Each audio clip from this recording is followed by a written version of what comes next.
let's look at Ambassador Angel's meeting with these investors, with these fake investors, as it were.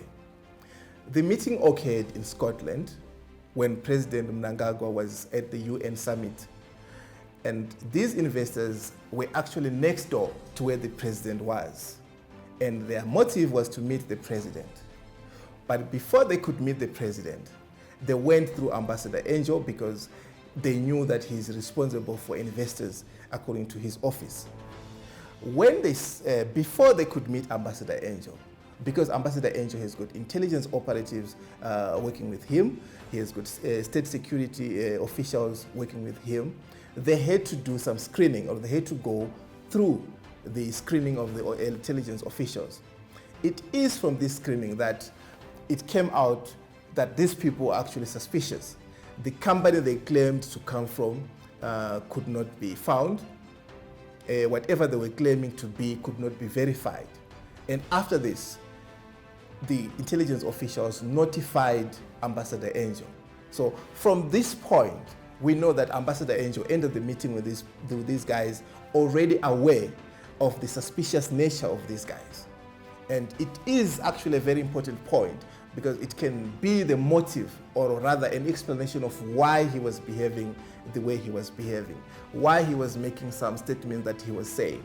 It might be that he wanted these guys to prove themselves if they are real investors. It might be because he wanted to convince them to invest if they are real investors. So there are two motives here. An ambassador who is unsure of the motive of these guys, and the other part is an ambassador who wants to get an investment for his country. In both ways, you're going to use hyperbole. In both ways, you're going to pretend to be what you're not, because it's a way of getting the information that you need from the people that you're dealing with. One of the statements that he made was that he can carry their cash. And the other issue is that there was cash involved. The involvement of cash in this instance is not suspicious at all, because these people wanted to invest in the gold industry. And in Zimbabwe, the gold industry is a cash industry. You need the cash to go and buy from the artisanal miners who are producing the gold. So if these guys claim that they have cash, actually it was a good thing, because this is the cash that we want in the gold industry.